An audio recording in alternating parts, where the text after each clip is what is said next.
Bagaimana caranya bisa asik di ruang digital? Tidak mudah caper, tidak suka pamer, apalagi baper jika main sosmed. Semuanya datang dari rumahku, tempatku kenyang dengan I love you. Kita keluarga makin cakap digital, dari Indonesia.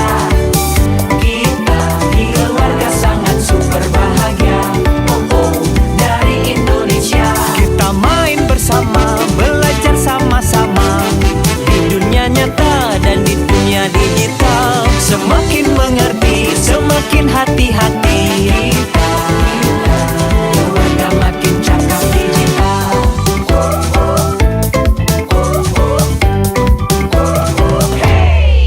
Semua memang sibuk, tapi semua mau punya waktu untuk saling membantu, bekerja sama untuk saling menjaga, berhati-hati menyaring berita.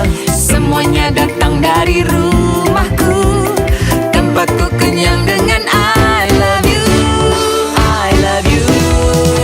Kita keluarga makin cakap digital, dari Indonesia. Kita keluarga sangat super bahagia, dari Indonesia. We are very super happy family, dari Indonesia. Kita keluarga sangat super bahagia, dari Indonesia. Kita main bersama, belajar sama-sama di dunia nyata dan di dunia digital. Semakin mengerti, semakin hati-hati. Kita keluarga makin cakap digital. Kita keluarga makin cakap digital.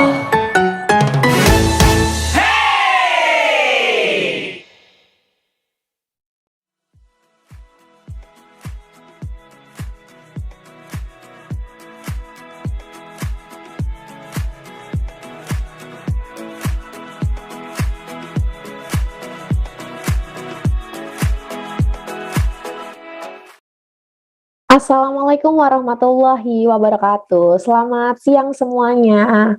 Salam sejahtera bagi kita semua. Om Swastiastu, Namo Buddhaya, salam kebajikan. Selamat datang di acara Makin Cakap Digital 2023 di segmen pendidikan wilayah DKI Jakarta, Banten, dan sekitarnya dengan tema Etika Pelajar di Dunia Digital. Pada hari ini, hari Jumat 31 Maret 2023. Sebelumnya perkenalkan, saya Hirza Zanuba sebagai moderator yang akan memandu acara kita pada pagi hari ini, pada siang hari ini. Acara Makin Cakap Digital 2023 diselenggarakan oleh Kementerian Komunikasi dan Informatika Republik Indonesia dan Siberkreasi. Sebelum acara dimulai, mohon dapat memperhatikan hal-hal berikut. Yang pertama, menuliskan nama pada user ID Zoom-nya dengan format bagi pelajar, menulisnya nama 4 digit terakhir nomor induk siswa dan nama sekolah. Contohnya Rahmat _9898_SMAN1 Jakarta. Bagi Bapak Ibu Guru, menulisnya nama 4 digit terakhir nomor handphone dan nama sekolah. Contohnya Dewi _1212_guru SMAN1 Jakarta. Yang kedua, mohon mengaktifkan kamera selama acara berlangsung. Yang ketiga, menuliskan pertanyaan pada kolom komentar yang tersedia, dan yang terakhir, menonaktifkan mode suara. Dalam kegiatan Makin Cakap Digital 2023, di segmen pendidikan wilayah DKI Jakarta, Banten, dan sekitarnya dengan tema Etika Pelajar di Dunia Digital, akan ada hadiah bagi 10 orang penanya yang terpilih berupa saldo dompet digital atau e-wallet.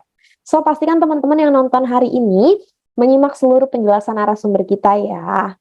Nah, sebelum acaranya kita mulai, mari kita awali dengan berdoa supaya lancar. Berdoa sesuai dengan agama dan kepercayaan masing-masing dimulai.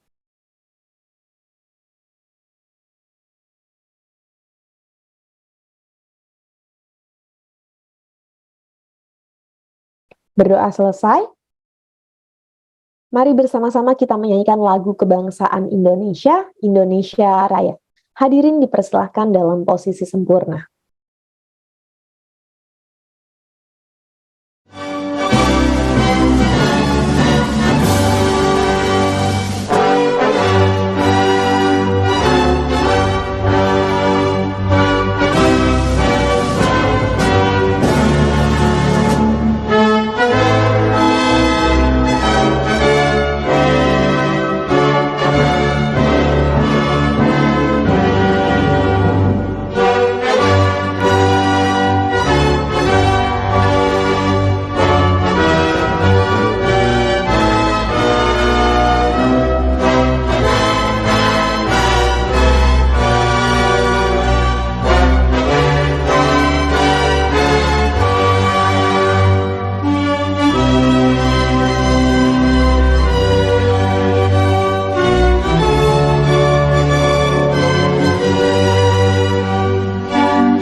Terima kasih.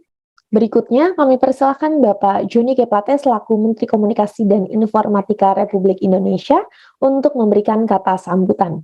Waktu dan tempat kami persilahkan. Assalamualaikum warahmatullahi wabarakatuh. Shalom. Om Swastiastu, Namo Buddhaya, salam kebajikan, salam sehat, serta salam sejahtera bagi kita sekalian. Yang saya hormati Ibu, Bapak, tamu undangan, dan narasumber, para peserta program literasi digital nasional Indonesia Makin Cakap Digital. Situasi pandemi COVID-19 telah mendorong kita untuk terus beradaptasi dan bertransformasi dalam berbagai aktivitas kehidupan. Dampak pandemi COVID-19 makin memicu disrupsi pada berbagai sektor kehidupan yang sebelumnya dipicu oleh revolusi industri 4.0.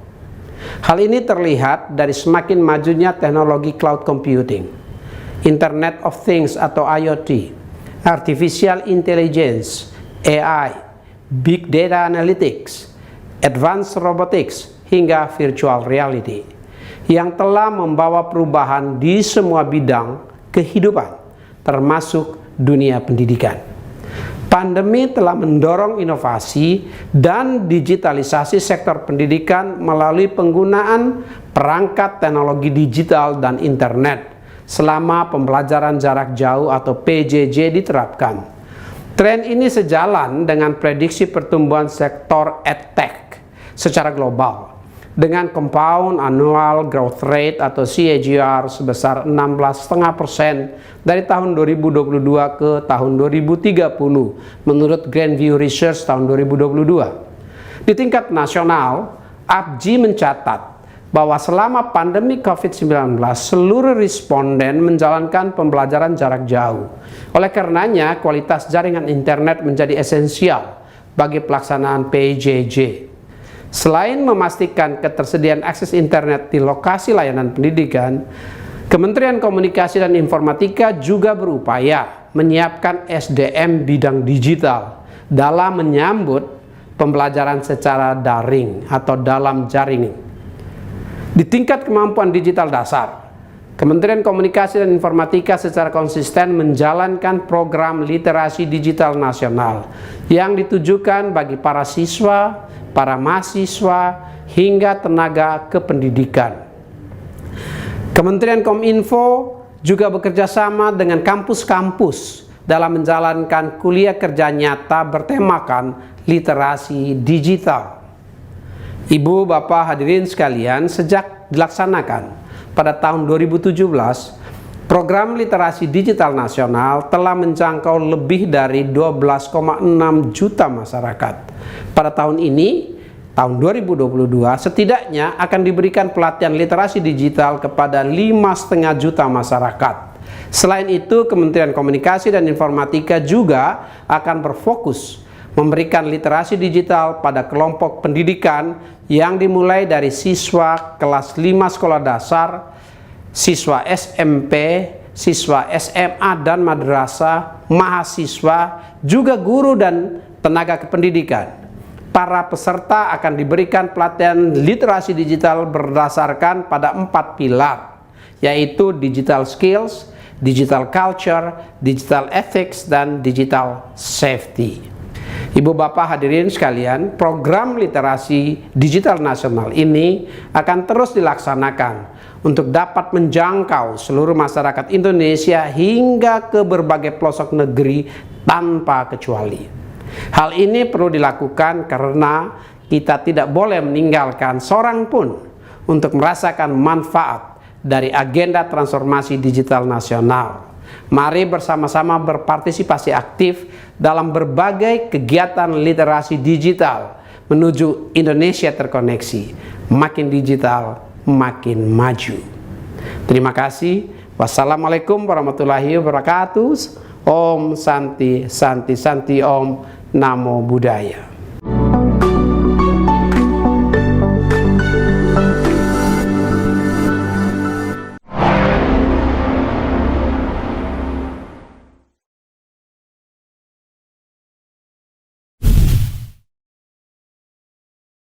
terima kasih Bapak Joni G. Plate yang telah memberikan kata sambutan.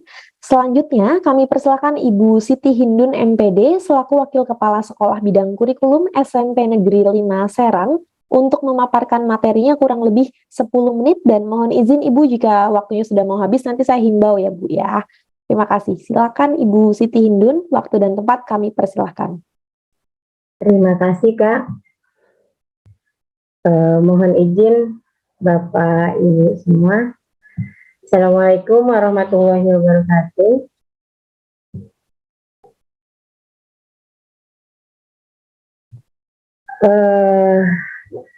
Hari ini alhamdulillah kita bisa berjumpa kembali kali kedua untuk saya.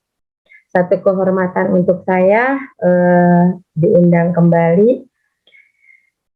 Saya masih belajar Ibu Bapak, tapi insya Allah kita akan sama-sama belajar di sini ya anak-anak semua yang berkesempatan mengikuti Zoom hari ini. Ibu mohon maaf boleh itu di show screen-nya? Sudah saya show screen Mbak? Dibesarkan Bu. Ya. Sudah? Baik, sudah. Terima kasih. Silakan Ibu. Baik, hari ini kita akan sama-sama belajar tentang etika pelajar di dunia digital. Jadi etika itu memang sangat dasar ya untuk kehidupan kita. Dimanapun kita berada, kita harus tetap menjaga etika kita. Itu yang paling utama. Begitupun di dunia digital. Jadi jangan pernah punya pikiran dunia digital itu kita tidak bertemu langsung dengan orang, hanya dengan dunia maya. Jadi kita tidak bisa juga memiliki etika yang buruk. Gitu. Baik, latar belakang etika digital itu yang pertama adalah dalam ruang digital kita akan berinteraksi dan berkomunikasi dengan para pengguna media cyber dari berbagai budaya yang menyebabkan terbukanya peluang konflik. Ya. Jadi latar belakang etika digital itu salah satunya ini. Kita bertemu dengan banyak orang di dunia maya, budayanya berbeda, latar belakang budayanya berbeda, sehingga peluang untuk berkonflik itu sangat terbuka lebar. Kemudian yang kedua adalah komunikasi hanya mengandalkan teks yang memiliki kemampuan terbatas, sehingga diperlukan kesamaan dalam memahami teks yang diunggah. Selanjutnya yang ketiga adalah sangat mudah diakses oleh orang lain, baik itu melalui akun, akses situs, akses mesin pencari, maupun melalui perantara perangkat. Kemudian latar belakang etika digital yang keempat itu adalah kita harus bisa memahami hak dan kewajiban para pengguna di media digital. Dan yang keempat adalah yang kelima, mohon maaf, itu adalah dari semua aktivitas digital di ruang digital dan menggunakan media digital itu sangat diperlukan atau memerlukan etika yang namanya etika digital. Kemudian selanjutnya adalah etika berinternet itu seperti apa? Network etiquette atau etiket berinternet, tata krama dalam menggunakan internet. Ya tadi yang di awal saya sebutkan bahwa kita harus selalu menyadari bahwa kita berinteraksi itu dengan manusia nyata di jaringan yang lain.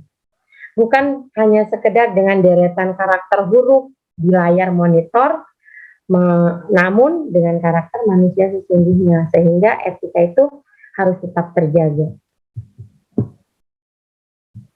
Kemudian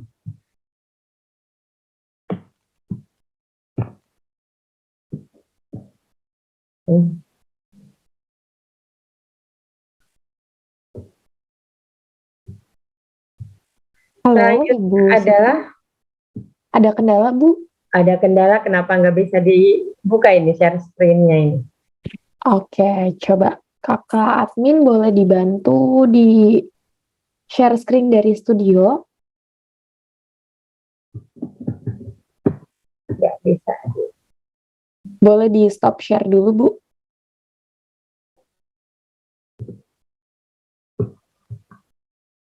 Nggak bisa ini. Stop share. Oke. Boleh dicoba lagi, Bu, share screen. Oke.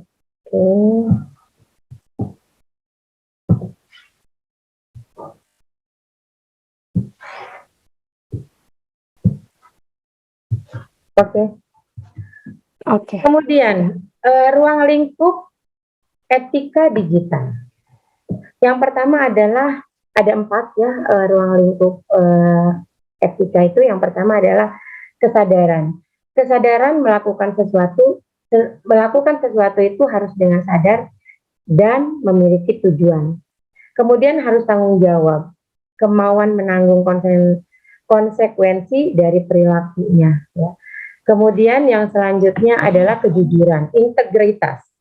Kejujuran menghindari plagiasi, manipulasi, dan sebagainya. Dan yang terakhir adalah kebajikan. Hal-hal yang bernilai kemanfaatan, kemanusiaan, dan kebajikan itu yang harus kita share di dunia digital. Kemudian, network etiquette yang harus diterapkan dalam literasi digital sehari-hari itu adalah yang pertama, kita tidak boleh mengunggah konten yang mengganggu orang lain. Yang kedua adalah tidak ikut campur pada unggahan orang lain, atau kata anak sekarang itu tidak boleh kepo gitu ya. Kemudian yang ketiga adalah tidak mencuri data orang lain. Yang keempat adalah jangan menggunakan huruf besar karena itu menandakan amarah. Kemudian yang kelima adalah tidak membajak kekayaan intelektual orang lain. Yang keenam adalah menghormati dan menghargai pendapat yang ada di media sosial. Kemudian juga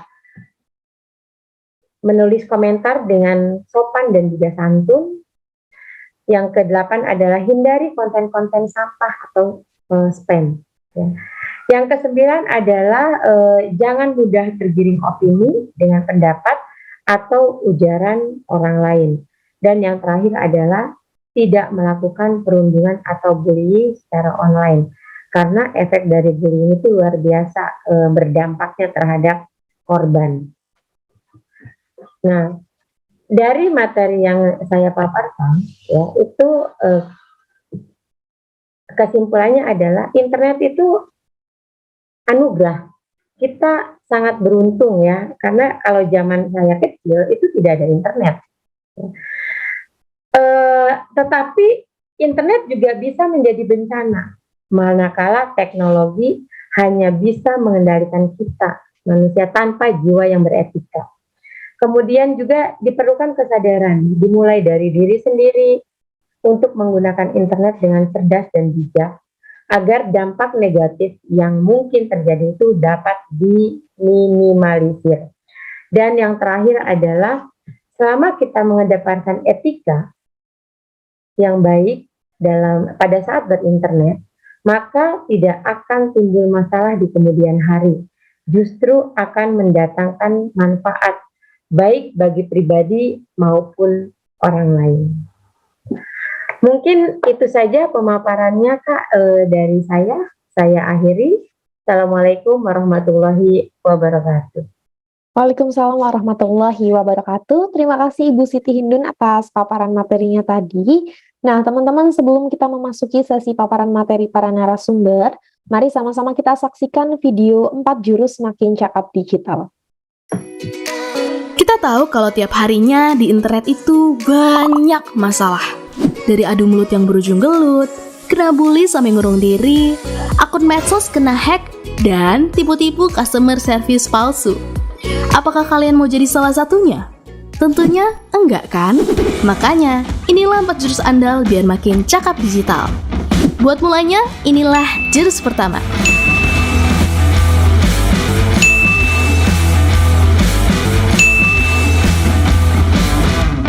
mesti jaga etika biar netizen Indonesia nggak lagi dikenal paling nggak sopan se-Asia Tenggara. Bayangin etika di dunia maya itu sama pentingnya kayak dunia nyata. Lalu biar internet makin tentram, tanpa perpecahan, inilah jurus kedua.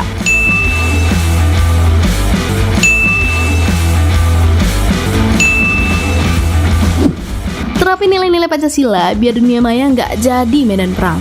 Saat dasar budaya kuat, kita jadi bisa menempatin dunia digital sampai maksimal.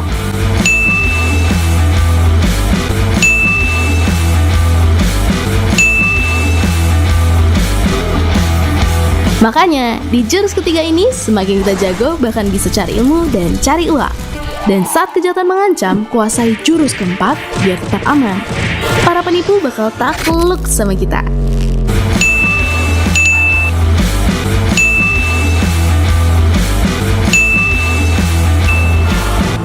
Jadi, siap untuk menguasai jurus-jurus biar cakap digital? Nah, teman-teman, itu dia tadi video 4 jurus makin cakap digital. Sekarang udah tahu ya, ada 4 jurus yang harus kita kuasai, apalagi sekarang kita hidup di zaman yang serba canggih, semuanya pakai teknologi dan pakai internet. Adanya teknologi harusnya bisa mempermudah kegiatan kita sehari-hari ya teman-teman ya, makanya kita harus pakai teknologi secara bijak. Dan teman-teman harus selalu ingat, dalam berinteraksi di dunia digital, kita juga harus tetap menerapkan nilai-nilai Pancasila sebagai dasar budayanya. Kalau dasar budayanya udah kuat, nggak cuma ilmu aja nih, kita juga bisa dapat cuan dari internet. Nah, pada kesempatan ini, Makin Cakap Digital 2023 di segmen pendidikan wilayah DKI Jakarta, Banten, dan sekitarnya, kita akan membawakan tema etika pelajar di dunia digital untuk mengasah digital skills-nya netizen asyik nih yang udah hadir sekarang dalam berinteraksi di era yang serba digital seperti sekarang ini. Oleh karena itu, kita akan membahas secara lengkap dan menyeluruh dari 3 aspek. Yang pertama ada kecakapan digital, keamanan digital, dan budaya digital. Selama kurang lebih 2 jam ke depan, kegiatan Makin Cakap Digital 2023 di segmen pendidikan wilayah DKI Jakarta, Banten, dan sekitarnya akan menghadirkan pembicara yang memang ahli di bidangnya masing-masing. Pembicara akan berbagi ilmu dan juga informasi tentang literasi digital. Tanpa lama-lama lagi, saya akan perkenalkan pembicara kita satu persatu. Yang pertama kita punya Bapak Aldi Triwahyudi. Beliau merupakan relawan TIK Kalimantan Barat. Yang kedua kita punya Bapak Ahmad Rofahan. Beliau merupakan jurnalis medcom.id. Dan yang terakhir kita punya Ibu Hani Purnawanti. Beliau merupakan anggota relawan TIK Indonesia. Wah, keren-keren semua ya narsum hari ini. So, pastiin teman-teman yang nonton hari ini menyimak seluruh penjelasan narasumber. Karena ingat, aku punya 10 saldo e-wallet buat 10 orang penanya yang beruntung ya. Oke, kalau gitu sudah hadir juga bersama kita pembicara yang pertama yang akan membagikan insight-nya. Langsung saja kita sambut Bapak Aldi Triwahyudi. Halo, selamat siang Pak Aldi, apa kabar? Halo, selamat siang Mbak Irza. Alhamdulillah baik. Gimana kabarnya Mbak Irza? Baik juga, Alhamdulillah. Pak Aldi, kita hari ini mau bahas dari pilar pertama dulu nih, ngomongin soal kecakapan digital. Sekarang kan anak-anak mungkin dari lahir udah ada teknologi gitu ya. Kalau anak-anak zaman sekarang lahir udah tahu teknologi, semuanya udah pakai internet. Bahkan anak-anak kecil kalau lagi makan biasanya ditemenin pakai gadget, Pak. Nonton video-video gitu ya. Sebenarnya gimana sih Pak cara meminimalisir anak-anak dalam menggunakan gadgetnya sendiri? Dan umur berapa harusnya dikasih gadget itu? Kalau menurut Pak Aldi? Ini kalau menurut saya mungkin untuk manajemennya ya, untuk memanage waktu pada anak-anak gitu, mungkin itu udah diatur oleh orang tuanya gitu. Jadi orang tuanya harus lebih ngejaga anaknya lah gitu. Oke. Jadi harus dari orang tuanya sendiri punya aturan masing-masing ya Pak ya, supaya Nah, ya, nggak kecanduan gadget juga ya. ya benar Mbak. Oke, kalau gitu langsung aja deh karena teman-teman netizen asyik Indonesia juga udah nggak sabar, langsung saja ya kami persilakan Bapak Aldi Triwahyudi untuk membagikan paparannya mengenai etika pelajar di dunia digital dari pilar kecakapan digital. Waktunya 15 menit, silakan Pak Aldi. Baik, terima kasih Mbak Irza. Sebelumnya saya ingin share screen terlebih dahulu.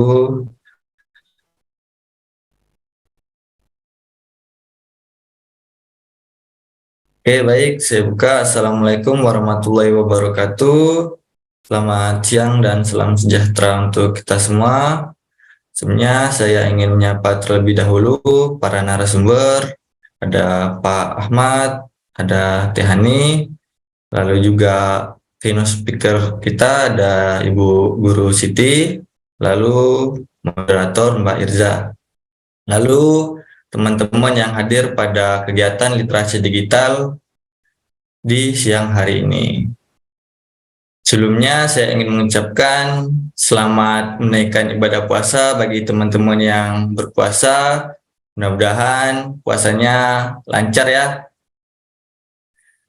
Oke, jadi pada kesempatan kali ini saya akan membawakan pilar digital skill atau cakap bermedia digital, yaitu bagaimana kita mempunyai kemampuan di dunia digital. Oke, next. Nah, sebelum masuk ke materi, izinkan saya untuk memperkenalkan diri. Perkenalkan, nama saya Aldi Wahyudi. Saya anggota relawan TIK Kalimantan Barat. Saya juga instruktur di Lembaga Kursus dan Pelatihan Yale Communication. Lalu saya juga anggota blogger di Kuburaya. Nah, di sini ada sosial media saya, barangkali teman-teman ingin sharing-sharing ya, ingin sharing-sharing tentang literasi digital, silahkan. Oke. Nah, jadi poin utama dari apa yang saya paparkan yaitu yang pertama, pengertian literasi digital, yang kedua, pentingnya digital skill, yang ketiga, skill yang dibutuhkan di era digital, dan yang terakhir, dampak positif dan negatif di dunia digital. Nah, apa itu literasi digital? Literasi digital adalah pengetahuan dan kecakapan untuk menggunakan media digital, alat-alat komunikasi, atau jaringan dalam menemukan, mengevaluasi, menggunakan, membuat informasi, dan memanfaatkannya secara sehat, bijak, cerdas, cermat, tepat, dan patuh hukum dalam rangka membina komunikasi dan interaksi dalam kehidupan sehari-hari. Nah, ini udah kita terapkan sekarang. Lalu dari Kominfo juga menerapkan 4 pilar literasi digital, yaitu yang pertama digital skill yang akan saya bawa, lalu digital safety, yaitu tentang kecakapan digital, tentang keamanan digital, lalu digital etik ya, etika bermedia digital tadi oleh Ibu Siti, lalu yang terakhir digital culture atau budaya bermedia digital. Oke, nah mengapa digital skill itu penting? Yang pertama, memudahkan pekerjaan yang awalnya rumit. Nah, mungkin di sini pesertanya banyak pelajar ya. Jadi kalau kita udah bisa menggunakan handphone itu atau kita udah mempunyai skill untuk menggunakan handphone, jadi pekerjaan rumah atau PR kita itu lebih gampang teman-teman. Jadi yang awalnya teman-teman pusing ngerjain soalnya, nggak tahu gimana, dengan adanya Google atau dengan adanya browser, jadi teman-teman lebih mudah mengerjakan tugas teman-teman. Nah, lalu yang kedua, mempercepat proses yang awalnya membutuhkan waktu yang cukup lama. Nah, ini sama contoh yang tadi ya, yang awalnya lama jadi akhirnya cepat, karena kalau udah jaringan bagus pasti cepat juga tuh koneksinya. Nah, lalu yang ketiga, memaksimalkan sumber daya, dana, dan waktu. Nah, jadi kalau kita ada skill teman-teman, jadi kita itu mau ngapa-ngapain itu udah nggak perlu kemana-mana aja. Misalkan kerja. Nah, itu tuh kita tuh udah menghemat dana teman-teman. Jadi kita udah nggak perlu ngisi bensin. Lalu untuk waktunya itu kita udah nggak ada jarak dan waktu. Jadi kita tinggal kerja gitu. Jadi kita memaksimalkan sumber daya, dana, dan waktu. Dan yang terakhir, meningkatkan produktivitas. Nah, kalau udah kita mempunyai digital skill, maka pekerjaan kita akan lebih produktivitas. Oke, next. Nah, apa skill yang dibutuhkan di era digital? Soft skill dan hard skill. Nah, apa aja sih soft skill dan hard skill ini? Untuk soft skill yang pertama ada copywriting. Nah, ini pekerjaannya itu membuat artikel, beriklan melalui tulisan, cerpen, dan lain sebagainya. Nah, biasanya untuk copywriting ini biasa digunakan atau pekerjaannya ya, itu biasanya blogger. Mungkin teman-teman sini ada yang suka nulis, nah itu teman-teman cocok nih di copywriting.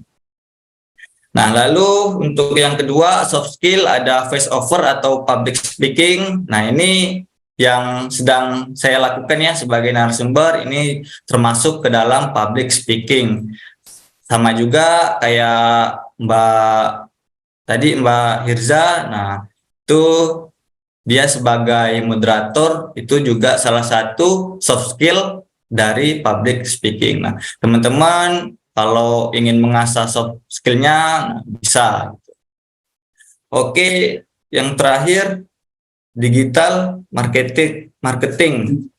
Nah, ini untuk meningkatkan penjualan, mencakup konsumen lebih luas dan masih banyak lain. Nah, ini mencakup kedua soft skill yang di atas teman-teman, dari copywriting dan public speaking. Lalu ada hard skill, yaitu pemrograman. Nah, ini barangkali teman-teman di sini ada yang suka ngoding. Nah, itu kerjaannya di web development, software development, cyber security, dan masih banyak lainnya. Lalu desain grafis. Nah, ini barangkali teman-teman ada yang suka ngedesain untuk membuat logo, flyer, banner, editing foto lainnya, undangan, dan masih banyak lainnya. Nah, teman-teman bisa untuk mengasah terus skill teman-teman.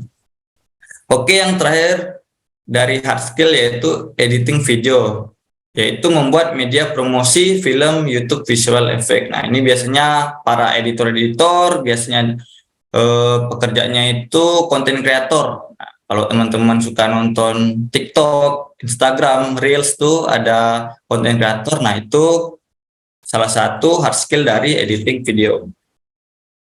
Nah, lalu apa sih dampak positif dan negatif di dunia digital? Nah, yang pertama dampak positifnya yaitu bagi pendidikan. Nah, digital memberikan akses kursus online dan program belajar jarak jauh yang memungkinkan kita untuk belajar di mana saja dan kapan saja. Nah, ini yang telah kita terapkan sekarang teman-teman. Jadi kita belajar itu udah nggak tatap muka ya kita ya sekarang ya. Jadi kita berjarak gitu. Jadi belajarnya kita jarak jauh melalui Zoom. Oke. Lalu komunikasi. Digital memudahkan komunikasi antar individu dan organisasi di seluruh dunia, termasuk melalui email, pesan teks, atau video konferensi. Nah, ini sama juga yang kita lakukan sekarang, dampak positifnya. Jadi saya memberikan sedikit ilmu saya kepada teman-teman melalui suara saya gitu. Nah, oke, yang ketiga, akses informasi. Digital memungkinkan kita untuk mengakses informasi dengan cepat dan mudah tanpa terbatas oleh batasan geografis atau waktu. Nah, di sini untuk akses informasi ini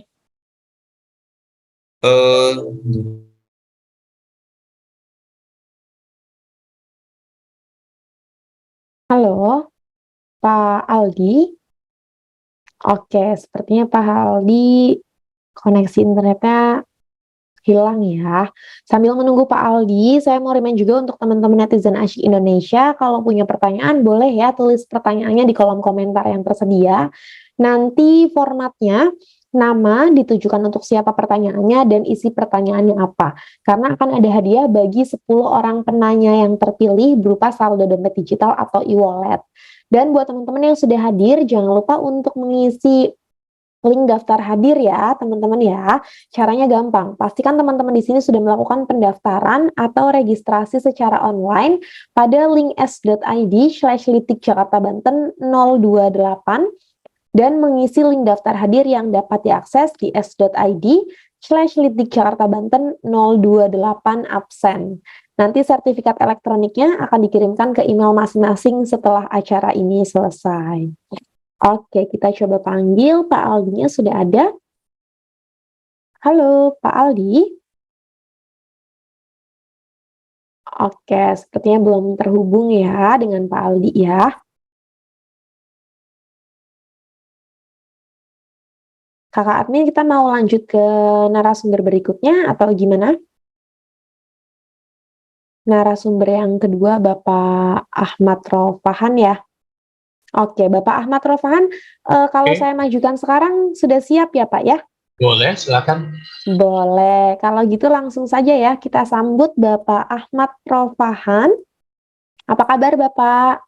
Alhamdulillah baik, Kak Irza. Alhamdulillah baik. Kita sekarang mau bahasnya keamanan digital ya Pak ya. Benar sekali.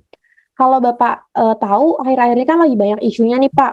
Kayak WhatsApp yang penipuan, yang suka kirimin kurir gitu ya, atau enggak Benar-benar. tilang online. Tapi pas kita klik ternyata malah link APK yang ngambil semua uang kita di rekening. Sebenarnya Iya. cara membedakan pesan yang resmi dan yang palsu tuh gimana sih Pak? Soalnya masih banyak banget korbannya sampai sekarang. Nah, yang terpenting seperti ini. Pertama, ketika WhatsApp dari perbankan atau apa, ketika WhatsApp itu resmi, itu pasti ada dia munculnya bukan berbentuk nomor. Oke. Misalkan kayak BRI, maka ya tulisannya BRI tampilannya, bukan nomor. Kalau bukan nomor nomor. itu bisa perorangan. Ya. Terus ketika memang diarahkan berbentuk APK, lebih baik jangan diklik. Yang ketiga, kita secara logika kita berpikir dulu apakah kita memang berkaitan dengan hal tersebut atau tidak. Ketika tidak berkaitan, misalkan kita mau ngerasa ngirim paket atau apa ya, udah diabaikan saja seperti itu. Oh, oke. Jadi tadi salah satu ciri-ciri paling kelihatan itu yang tidak berbentuk nomor ya. Misalnya dari Kemenkes, tulisannya Kemenkes, BRI ya, bukan nomor pribadi kayak kita ya. Itu kalau udah munculnya nomor, kirimnya surat tilang online udah patut dicurigai bahwa itu bukan pesan yang tidak resmi ya, Pak ya. Oke, Bapak Rafahan, kalau gitu langsung aja deh, karena teman-teman di sini udah nggak sabar. Langsung saja kita persilakan Bapak Ahmad Rafahan untuk membagikan paparannya mengenai tema etika pelajar di dunia digital dari pilar keamanan digital. Waktunya 15 menit. Silakan Bapak. Baik, terima kasih Kak Hirza. Izin share screen. Teman-teman, perkenalkan saya Ropahan. Sekarang saya aktif sebagai jurnalis di Medcom ID. Medcom ID itu portal berita yang masih satu perusahaan dengan Metro TV. Jadi Metro TV punya portal online namanya Medcom Berita. Untuk saat ini saya bertugas untuk wilayah 3 Cirebon, yaitu mencakup 5 kota dan kabupaten. Ada di Indramayu, Kabupaten Cirebon, Kota Cirebon, Majalengka, dan Kuningan. Kita bakal ngobrol-ngobrol terkait jejak data pribadi dan jejak digital. Yang ini biasanya diabaikan oleh teman-teman pelajar dan tidak tahu bahayanya seperti apa ketika kita terlalu banyak mempublish data pribadi dan juga jejak digital kita. Oke, jejak digital itu apa sih? Jejak digital itu banyak bentuknya. Salah satunya postingan di media sosial. Misalkan teman-teman sekarang memposting sesuatu di media sosial. Postingannya adalah postingan yang negatif. Sekarang mungkin tidak memiliki efek dari hal tersebut. Tapi mungkin ke depan ketika hal itu dikira sudah aman, akan muncul masalah baru. Contoh kasus, sekarang pejabat-pejabat yang pamer-pamer kekayaan, itu sekarang muncul semua deh. Kasusnya apa? Postingan-postingan beberapa tahun yang lalu, beberapa waktu yang lalu, yang belum sempat dihapus, keluar semua. Bisa ketahuan teman-teman netizen. Nah ini salah satunya. Jadi postingan media sosial itu merupakan salah satu bentuk jejak digital. Yang kedua, data pribadi yang dipublikasikan. Teman-teman misalkan mempublikasikan alamat dengan lengkap, alamat email, nomor telepon, dan sebagainya, itu juga masuk kategori jejak digital yang nanti hal tersebut bisa dimanfaatkan oleh orang lain dan mungkin juga bisa melakukan hal-hal yang berbau kriminal. Oleh karena itu, hati-hati di data pribadi.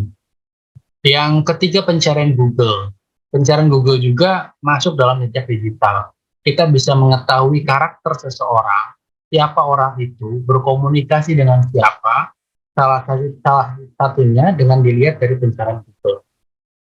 Yang keempat, pencarian di marketplace. Orang biasanya memiliki kegemaran terhadap sesuatu barang. Nah, ketika kita tahu bahwa orang tersebut mengakses ketika di marketplace ini saja, itu akan ketahuan nanti karakter seseorang.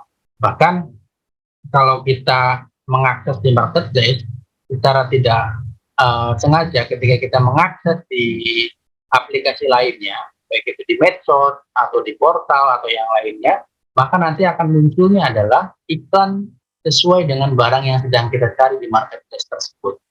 Contohnya, kita sedang mencari sepatu di salah satu marketplace. Setelah itu kita close marketplace-nya, kita buka portal berita atau Instagram teman-teman atau Facebook teman-teman. Tapi ternyata di Facebook itu iklannya munculnya sepatu semua. Itu menunjukkan bahwa mesin di sekitar kita itu mengakses jejak digital kita. Salah satunya jejak digital pencarian di marketplace. Yang selanjutnya adalah tontonan YouTube. Tontonan YouTube juga merupakan salah satu jejak digital. Teman-teman kalau misalkan senang dengan lagu, misalkan hampir setiap hari ketika membuka YouTube adalah lagunya Dewa 19. Maka nanti ketika teman-teman sedang membuka YouTube, maka video-video yang direkomendasikan adalah video-video yang berkaitan dengan Dewa 19. Ya. Dan yang terakhir ada jalur ojek online atau bisa juga teman-teman Google Maps dan sebagainya. Kalau akses Gmail teman-teman bisa dipegang oleh orang lain, maka orang itu nanti bisa mendeteksi jalur perjalanan teman-teman selama ini ketika membawa handphone. Karena nanti akan muncul jalur perjalanannya kemana saja, singgah ke mana saja, ke tempat-tempat apa aja, nanti akan ketahuan sih. Nah, jejak digital ini, kalau misalkan kita tidak waspada, bisa membahayakan keamanan kita, atau juga bisa berdampak terhadap diri kita di masa depan. Baik itu masalah pekerjaan atau yang sebagainya. Kalau jejak digitalnya negatif. Ya, kalau jejak digitalnya negatif. Selanjutnya, kita perlu memperhatikan jejak digital. Pertama, yang perlu kita perhatikan adalah informasi di cyber itu permanen.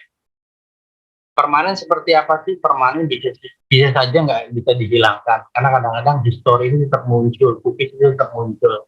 Atau begini, kita publish sesuatu yang tidak baik di media sosial, karena media sosial atau media cyber itu bisa diakses secara umum, maka orang-orang nanti akan mendownload atau orang-orang akan meng-screenshot. Nah, kalau sudah di-download, sudah di-screenshot, maka nanti untuk menanggulangi hal tersebut agak susah, karena sudah dimiliki oleh perorangan. Ya, ini nanti akan bahaya. Yang kedua, pahami circle. Ketika kita berinteraksi di media sosial, atau di media cyber, jangan mudah percaya dengan orang yang baru kita kenal. Tidak jarang, orang-orang yang baru kita kenal itu malah bertujuan negatif terhadap kita. Misalkan teman-teman nih, baru ada yang nge-add di medsos atau apa, terus mereka minta ditransferin uang, atau mereka minta username dan password akunnya, atau mereka minta foto-foto kita, video-video kita, ngajak video call dan sebagainya. Ini harus waspada. Apalagi sampai bertukar video atau foto yang berbau pornografi. Ini bahaya. Karena apa? Nanti ini bisa dijadikan sebagai modal pemerasan yang dilakukan oleh pelaku. Yang ketiga, tidak mengumbar data pribadi. Teman-teman misalkan belum nyampe 17 tahun nih, nanti ketika 17 tahun dapat KTP dan dapat SIM. Nah, KTP dan SIM itu jangan dipublikasikan secara vulgar di media. Kalau teman-teman mau mempublikasikan bahwa teman-teman itu punya SIM, maka data-data pribadinya di-blur atau ditutup menggunakan apa gitu ya. Jangan sampai terlihat. Kenapa sih kok kita tidak boleh menunjukkan data pribadi kita? Pertama, hal itu bisa berdampak seperti ini. Sering teman-teman ada kiriman paket yang tidak jelas orangnya, tapi kok tahu alamat kita, tahu nomor telepon kita. Nah, pelaku penipuan itu mendapatkan alamat atau nomor telepon kita dari publikasi identitas yang dilakukan oleh teman-teman sendiri. Nah, atau teman-teman sering dapat spam pinjaman online, yang lainnya. Loh, mereka dapat nomor telepon dari mana? Selain kadang-kadang secara random mereka mencari, mereka juga kadang mencari identitas pribadi dari dunia maya atau internet. Oleh karena itu, jangan lakukan atau jangan mengumbar data pribadi seperti KTP, paspor, KK, kartu siswa, dan sebagainya. Jangan dipublis. Ini nanti akan memberikan dampak negatif. Yang keempat, unggah hal positif. Jangan unggah hal-hal negatif di media sosial teman-teman semua. Sekarang misalkan masih nadanya gitu. Teman-teman posting lagi ngebully teman-teman lainnya, video terus posting. Sekarang kesannya masih guyon. Tapi nanti ketika teman-teman itu mencari pekerjaan dan bagian penerimaan pekerjaan meminta alamat medsos teman-teman, setelah dicek ada video pembulian, itu bisa dijadikan sebagai salah satu alasan tidak menerima teman-teman sebagai pekerja. Oleh karena itu, jejak digital itu dampaknya bukan hanya sekarang, ke depan juga bisa. Banyak orang-orang yang melamar pekerjaan tidak diterima gara-gara faktor media sosialnya tidak digunakan secara bijak. Oleh karena itu, sebelum terlambat, teman-teman jangan gunakan media sosialnya atau ramaikan jejak digital teman-teman dengan jejak digital yang positif, jangan jejak digital yang negatif. Terus apa yang harus dilakukan untuk menjaga jejak digital? Yang pertama, jangan pernah posting identitas diri dengan lengkap di media sosial. Contohnya apa? Di Facebook ada kan tentang yang menulis tentang jati diri. Jangan ditulis dengan lengkap, alamatnya, tanggal lahirnya, nomor telepon, email, dan sebagainya. Selain identitas tersebut bisa digunakan untuk penipuan, identitas itu juga, alamat email dan sebagainya, bisa digunakan untuk membobol akun teman-teman. Oleh karena itu, jangan sekali-kali menulis dengan lengkap. Jangan posting kartu identitas. Tadi seperti yang saya sampaikan, jangan terlalu banyak posting foto. Nah, ini yang perlu diperhatikan. Teman-teman kadang-kadang sering posting foto banyak sekali. Sekarang banyak kasus foto orang diedit. Foto orang diedit, tujuannya untuk hal-hal yang negatif. Atau misalkan foto orang digunakan sebagai medsosnya yang lain dan sebagainya. Banyaklah. Jadi secukupnya saja ketika kita posting sesuatu. Atau kita malah kelihatan banget mengumbar kegiatan pribadi kita, aktivitas keseharian kita, sehingga ketahuan, oh ternyata rutinitas harian seperti ini. Rutin menghilangkan histori pencarian di Google, di YouTube, dan sebagainya, rutin kita hapus. Untuk apa? Ya untuk agar orang lain tidak mendeteksi bagaimana sih aktivitas keseharian kita, apa sih hobi kita, apa kesenangan kita, dan sebagainya.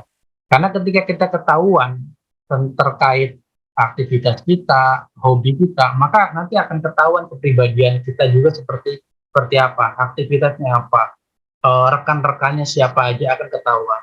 Misalkan saya senangnya jurnalis, wah ketahuan nih circle-nya adalah orang-orang jurnalis. Nah, nanti itu bisa akan terdeteksi lebih jauh kalau orang tersebut bisa mengakses handphone saya atau bisa mengakses jejak digital saya. Nah, apa yang perlu diperhatikan ketika kita bermain di dunia cyber? Yang pertama, tidak mudah percaya dengan orang yang dikenal di internet. Siapapun itu, mengaku apapun itu, kita harus lebih kedepankan kewaspadaan kita. Karena sekarang banyak orang yang menyamar, ada yang menyamar jadi dokter, ada yang menyamar jadi guru di media sosial, banyak lah macam-macam. Yang tujuannya adalah tujuan yang negatif. Jangan mudah klik tautan yang tidak dikenal. Ini seperti tadi yang disampaikan Kak Firza, banyak sekali teman-teman masyarakat sekarang menerima kiriman melalui WhatsApp yang bahasanya itu ada yang tilang elektronik, kiriman paket, undangan, dan sekarang yang terbaru adalah denda pajak. Kalau itu berbentuk APK, ada tulisannya APK di bentuk filenya, maka jangan diklik. Karena kalau kita klik APK itu, maka secara tidak langsung kita akan mendownload APK itu dan akan tersimpan dalam handphone, dan nantinya orang yang memiliki aplikasi itu akan bisa membaca seluruh aktivitas yang dilakukan di handphone. baik itu foto, video, akses perbankan, dan sebagainya. Yang ketiga, klarifikasi dengan jalur berbeda jika ada akun yang dikenal namun mencurigakan. Ada teman kita tiba-tiba kok WA minjem uang, apalagi bahasanya berubah. Biasanya menggunakan bahasa Sunda kok bahasa Indonesia, atau biasanya bahasa Indonesia kok bahasa Jawa, dan sebagainya. Ini agak mencurigakan, maka klarifikasi dengan jalur berbeda. Misalkan kita coba tanya ke kakaknya atau yang lainnya, apakah benar akun ini masih aman atau sudah di-hack. Jangan publikasikan seluruh aktivitas keseharian kamu. Nah, ini bahaya. Misalkan saya mau jalan-jalan keluar keluarga, karena saya pernah liputan tentang kasus pencurian, ternyata pencurinya itu bisa tahu rumah itu kosong karena melihat postingan dari salah satu anggota keluarga di rumah tersebut. Dia posting bahwa mau liburan sekeluarga, rumahnya kosong. Sehingga pencuri mendeteksi, oh berarti rumahnya nggak ada orang. Nah, disitulah akhirnya menjadi target pencurian. Atau misalkan di luar negeri sana ada orang yang memposting uangnya yang sangat banyak. Uangnya numpuk diposting, biar kelihatan dia kaya. Efeknya apa? Dia kemudian ditemukan meninggal karena dirampok. Nah ini, makanya jangan publikasikan seluruh aktivitas keseharian kamu. Udah yang normal-normal saja. Yang keenam, pertimbangkan dengan matang jika akan posting sesuatu. Kira-kira ini berbahaya nggak ya? Ini bikin gaduh nggak ya? Ini provokasi nggak ya? Atau bikin resah masyarakat? Atau ini menjelekkan orang lain? Atau ini bisa berdampak terhadap orang lain. Kalau misalkan nanti ini bisa berdampak terhadap orang lain, ini bahaya. Karena sekarang ada undang-undang, namanya Undang-Undang ITE. Di Undang-Undang ITE ini nggak boleh tuh, ada kayak pembulian tadi, cyberbullying, ada penipuan, ada yang lainnya, ada mengancam, ada apalagi banyak lah ya. Jadi tidak boleh dilakukan. Itu nanti bisa kena Undang-Undang ITE. Terus bagaimana antisipasinya? Antisipasi agar akun kita tidak terbobol dan sebagainya. Yang pertama, atur privasi postingan di media sosial. Ini misalkan teman-teman nggak sering bermasalah dengan salah satu orang. Kalau saya posting, nanti dia dikomentarin yang nggak enak-enak. Nah, atur aja privasi postingannya. Hanya bisa dilihat oleh siapa atau tidak boleh dilihat oleh siapa. Agar nanti media sosial teman-teman lebih sehat. Atur keamanan perangkat dan akun, seperti menggunakan autentifikasi 2 faktor, biar nggak mudah dibobol. Kalau ada orang mengakses, maka akan muncul notifikasi. Harus masukin kode, atau harus mencet iya, atau mencet nomor-nomor tertentu yang sudah ditetapkan, dan sebagainya. Gunakan akun berbeda untuk masing-masing kebutuhan. Untuk medsos, untuk jualan, untuk perbankan, akun emailnya diusahakan berbeda. Karena apa? Kalau menggunakan satu akun dan akun itu terbobol, maka nanti bisa juga semuanya terbobol. Gitu. Dan yang keempat, tidak mudah izinkan akses. Teman-teman biasanya ketika mendownload aplikasi tertentu, teman-teman asal izinkan. Hal itu merupakan salah satu izin yang krusial. Kenapa? Kalau teman-teman misalkan mengizinkan kontak, maka pemilik aplikasi itu bisa melihat kontak seluruh yang ada di handphone teman-teman. Teman-teman mengizinkan media, maka pemilik aplikasi itu akan bisa melihat foto, video, dan apapun yang disimpan di handphone teman-teman. Jadi walaupun di handphone teman-teman itu tidak disebarkan, tapi kalau teman-teman tadi memudahkan mengizinkan akses, maka orang lain akan mudah mengakses apa yang ada di dalam handphone teman-teman semua. Yang selanjutnya, cek kondisi email. Teman-teman harus rutin untuk mengecek kondisi email. Karena apa? Beberapa akun kita kan hampir semuanya itu berkaitan dengan email. Kita harus cek email kita pernah terbobol. Terbobol itu nggak mesti terbobol karena kita yang melakukan, tapi bisa terbobol karena pihak ketiga. Maksudnya pihak ketiga seperti apa? Teman-teman login ke aplikasi marketplace, loginnya menggunakan email. Nah, marketplace tersebut bocor. Nah, itulah kadang-kadang seperti itu. Maka bisa menggunakan situs yang sudah saya tampilkan di presentasi ini. Nanti teman-teman tinggal memasukkan alamat emailnya, tinggal di enter, nanti akan muncul. Kalau misalkan emailnya pernah terbobol, teman-teman bisa lihat di bagian bawah di situ akan ada informasi. Misalkan bobolnya lewat Tokopedia, karena Tokopedia-nya bobol. Apa saja yang bobol? Ada password, email address, dan sebagainya. Nah, kalau misalkan terdeteksi email kita pernah bobol, yang harus dilakukan adalah kita harus cepat-cepat mengganti passwordnya. Jangan sampai passwordnya tidak diganti, karena nanti akan tetap bobol.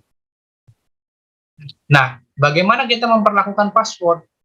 Kita harus memperlakukan password ini seperti celana dalam. Maksudnya apa? Password seperti celana dalam itu, yang pertama ganti secara berkala. Nggak mungkin kan kita pakai celana dalam itu aja berhari-hari. Ganti secara berkala. Password juga dianjurkan untuk ganti secara berkala. Setiap bulan kah atau berapa kali dalam sebulan diganti. Jangan berbagi pakai. Misalkan teman-teman yang anak-anak muda lagi pacaran, biasanya saling berbagi username dan password ke pacarnya. Ini jangan. Ya, kalau kita lagi baikan aman. Tapi kalau misalkan lagi bermasalah, bisa-bisa akun teman-teman digunakan untuk melakukan hal yang negatif. Jangan biarkan tercecer di mana saja. Simpan password itu. Jangan dipublikasikan, jangan taruh di handphone. Apalagi kalau teman-teman punya ATM, jangan taruh di belakangnya PIN-nya, sebagainya. Yang keempat, jangan sampai mudah ditebak. Karena dalam kan nggak mungkin mudah ditebak. Oleh karena itu, kita harus bikin password yang jangan mudah ditebak. Password yang bagus itu apa sih? Password yang kombinasi antara huruf kecil, huruf besar, angka, dan simbol. Ini yang kuat. Ya. Nah, untuk mengetahui password itu kuat atau tidak, teman-teman bisa masuk ke situs ini, passwordmonster.com. Nanti teman-teman tinggal masukkan aja rencananya passwordnya mau apa. Nah, nanti akan muncul itu passwordnya kuat, passwordnya lemah, dan sebagainya. Bahkan akan ketahuan kalau misalkan menggunakan password ini, kira-kira kalau dihack ini berapa lama. Contoh di tampilan saya, itu saya masukin password, ternyata ada tulisan 8 tahun. Berarti ini kalaupun nanti dihack, itu membutuhkan waktu 8 tahun. Dan di sini juga ada notifikasi, ada kalau misalkan sudah berwarna hijau, maka berarti struktur tersebut sudah ada. Misalkan huruf kecil, huruf besar, nomor, dan simbol. Ketika ada yang belum muncul warna hijaunya, berarti itu belum muncul di password tersebut. Lebih baik dilengkapkan. Oke, baik. Mungkin itu Kak Hirza yang bisa disampaikan. Mohon maaf atas segala kekurangan. Semoga bermanfaat. Terima kasih. Oke, terima kasih Bapak Rafahan atas paparannya tadi dari pilar keamanan digital. Tadi ngomongin soal sosial media nih Pak. Kalau misalnya kita punya medsos, pasti teman-teman di sini kan main media sosial ya. Anggaplah kita main Instagram. Misalnya Instagram kita nih dihack sama orang dan sama orang yang tidak bertanggung jawab, terus dipakai nih buat meraih keuntungan mereka lah. Misalnya pura-pura minjem uang atau hal-hal yang lain lah, menipu ya.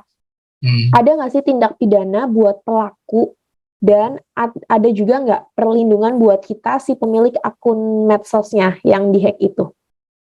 Ada, makanya kalau memang sudah terdeteksi dia melakukan hal pidana, lebih baik laporkan ke polisi.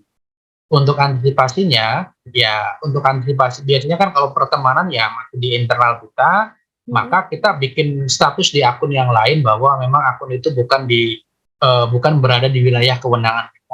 Yang selanjutnya, nanti kita bisa ngajak teman-teman yang lain untuk untuk melaporkan akun ini bahwa akun ini adalah akun palsu atau akun ini sudah diambil oleh orang lain. Nah, nanti itu yang akan memprosesnya adalah bagian dari Instagramnya atau Facebooknya. Yang terpenting antisipasi kita adalah kita melaporkan ke pihak kepolisian, kita sudah bawa bukti laporan, sehingga ketika ada kasus yang merugikan kita, bukti laporan itu bisa dijadikan penguat bahwa itu bukan kita yang melakukan. Seperti itu. Oke, berarti ini biasanya kalau udah terjadi ada korbannya ya Pak ya. Kalau sebelum memakan korban, mungkin kita bisa antisipasi dulu ya. Benar. Lebih awal. Oke, terima kasih Bapak Ahmad atas jawabannya. Terima kasih juga atas paparannya tadi dari pilar keamanan digital. Jangan kemana-mana, nanti kita ketemu di sesi Q&A Pak Ahmad. Terima kasih. Teman-teman, sebelum lanjut ke narasumber yang terakhir, mau lanjut dulu nih ke Pak Aldi. Pak Aldi sudah hadir lagi di sini, Pak Aldi. Halo, maaf ya tadi listriknya sudah Nggak apa-apa. Kalau gitu boleh dilanjutkan Pak, paparan Pak Aldi yang tadi. Silakan Bapak. Oke, saya izin subscribe.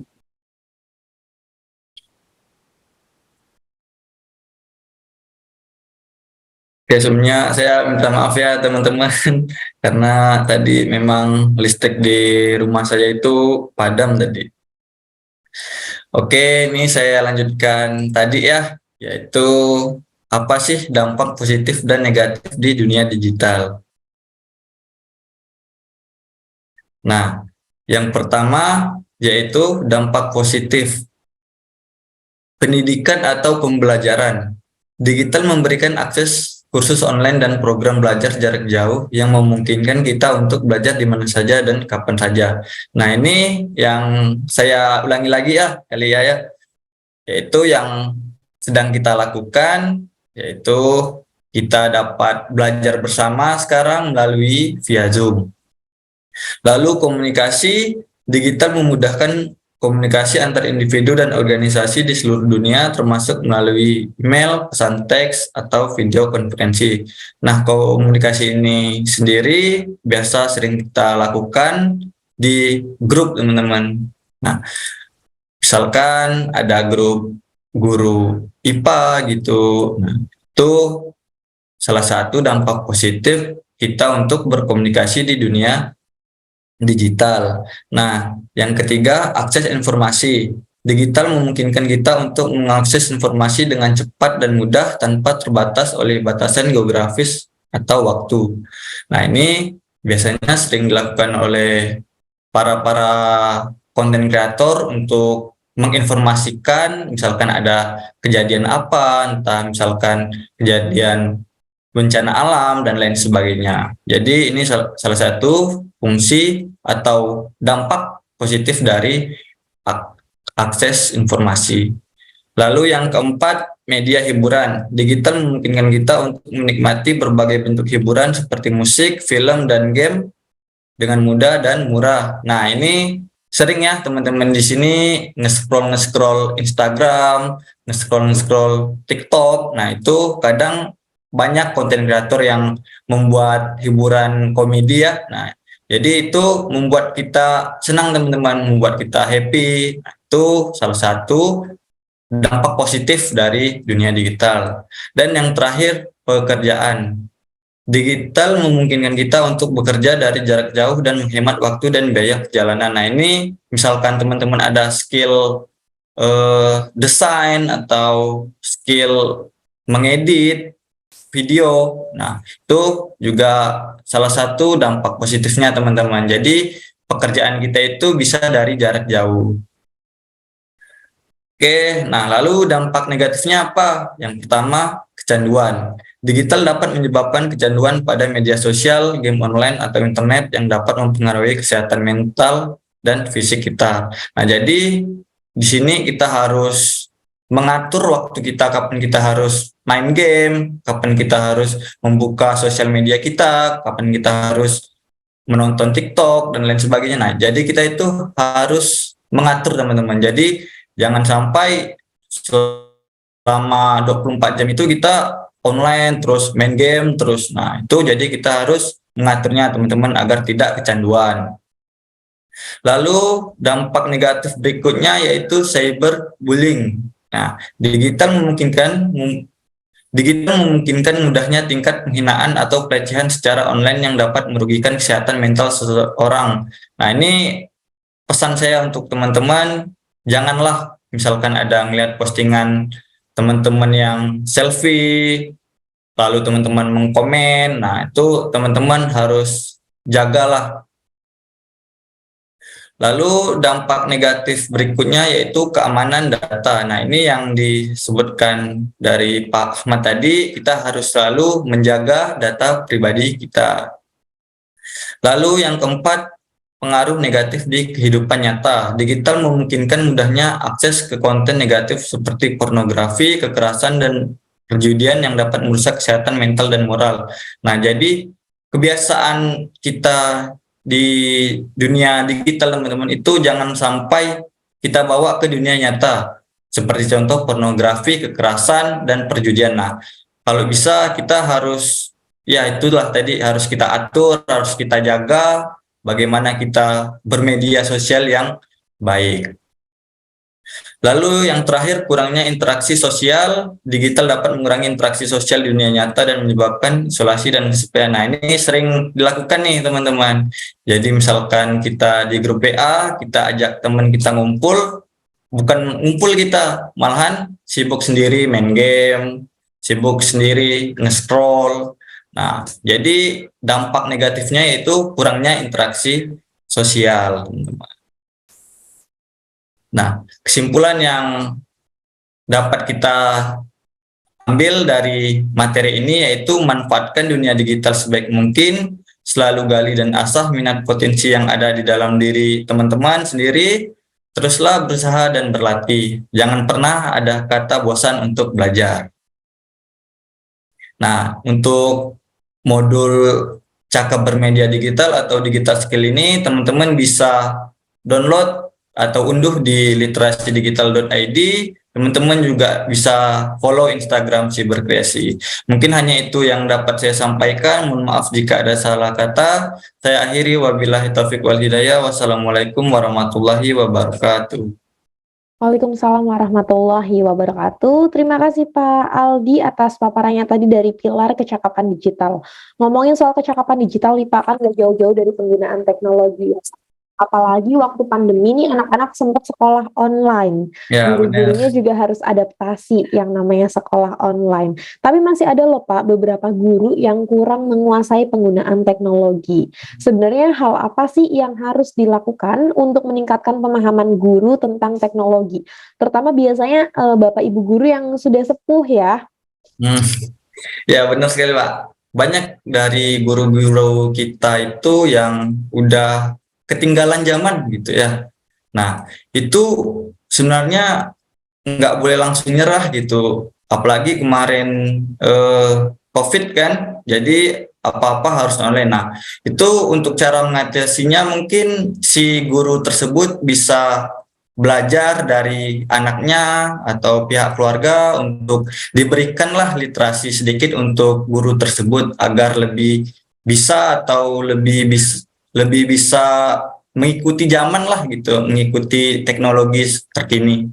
Oke, jadi tetap Bapak Ibu guru juga harus ikut terus belajar ya. Jangan cuma anak-anaknya aja nih yang cakap digital. Nah, benar. Bapak Ibu gurunya juga nggak boleh ketinggalan. Oke, terima kasih Pak Aldi atas jawabannya. Jangan kemana-mana, nanti kita ketemu lagi di sesi Q&A. Teman-teman, itu dia tadi paparan dari Pak Aldi dari pilar kecakapan digital. Sebelum lanjut ke narasumber yang terakhir, saya mau remind juga ya untuk teman-teman netizen asyik yang sudah hadir hari ini, jangan lupa untuk mengisi link daftar hadir. Caranya gampang, pastikan teman-teman sudah melakukan pendaftaran atau registrasi secara online pada link s.id/Litdik Jakarta Banten 028 dan mengisi link daftar hadir yang dapat diakses di s.id/Litdik Jakarta Banten 028 absen. Nanti sertifikat elektroniknya akan dikirimkan ke email masing-masing setelah acara ini selesai. Oke, kita lanjut ke narasumber yang terakhir. Sudah hadir juga bersama kita hari ini. Langsung saja kita sambut Ibu Hani Purnawanti. Halo, selamat sore Bu Hani, apa kabar? Halo, sore Kak Sasa, kabar baik. Alhamdulillah. Hari ini kita mau bahas ngomongin budaya digital nih Bu. Seperti yang Ibu tahu ya, kalau di Indonesia kan budayanya banyak banget ya, multikulturalisme ya. Sebenarnya bagaimana ruang digital menghormati perbedaan itu sendiri yang begitu kuat di Indonesia? Iya. Nah, memang ini semuanya pastinya harus kita punya landasan dulu ya, value dulu gitu. Halo, Bu Hani. Pengertian bahwa kita tinggal, ya. Tadi sempat nge-freeze ya. Oh, sorry. Iya. Jadi pertama sih yang perlu kita pahami semua nih, terutama buat adik-adik yang, masa depannya masih jauh banget ke depan. Itu pertama kita mesti sadar kalau kita tinggal di Indonesia yang begitu kaya dengan budaya, ya, kebiasaan. Saya aja nih sama Mas Aldi ya.